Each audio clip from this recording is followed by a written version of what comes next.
Aïcha était une jeune fille de 17 ans vivant dans un petit village en Afrique de l'Ouest.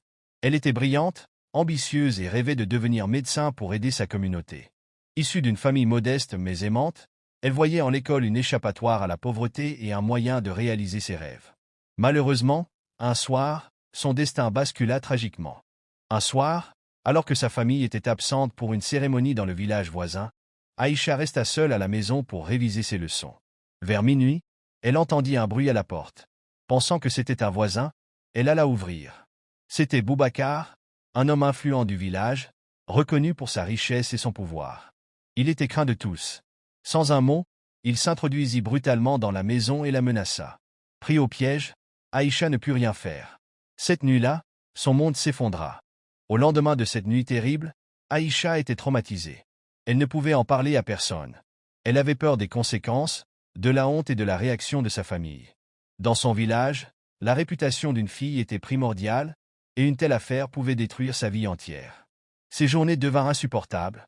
Elle était hantée par les souvenirs et s'isolait de plus en plus. Quelques semaines plus tard, sa mère remarqua qu'Aïcha était différente. Elle était souvent absente, perdue dans ses pensées, et elle ne mangeait presque plus. Lorsqu'elle eut des nausées matinales, sa mère insista pour l'emmener chez une vieille sage-femme du village. Le verdict tomba, Aïcha était enceinte. Sa mère, choquée, exigea des explications. Entre les larmes et les sanglots, Aïcha finit par tout lui révéler. La réaction de la famille fut mitigée. Si sa mère voulut la soutenir, d'autres membres de la famille lui reprochèrent d'avoir sali leur nom.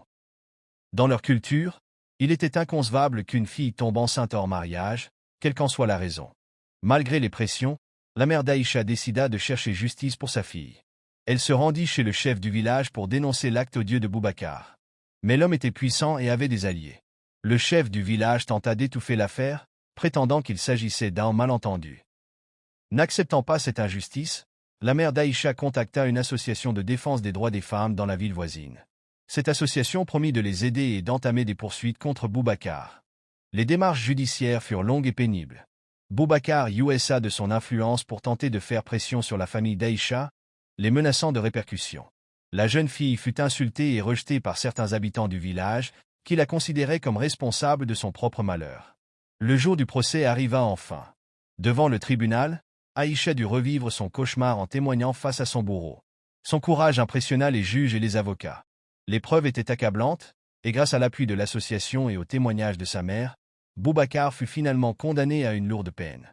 Après le procès, Aïcha décida de quitter son village pour recommencer sa vie ailleurs. Avec l'aide de l'association, elle poursuivit ses études et obtint une bourse pour aller à l'université. Elle choisit d'étudier le droit afin de devenir avocate et de défendre les femmes victimes de violences sexuelles.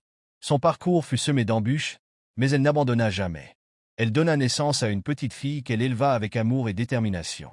Aïcha devint une figure emblématique de la lutte contre les violences sexuelles en Afrique. Son histoire inspira des milliers de jeunes filles et de femmes à briser le silence et à exiger justice. Elle était brisée, mais jamais vaincue.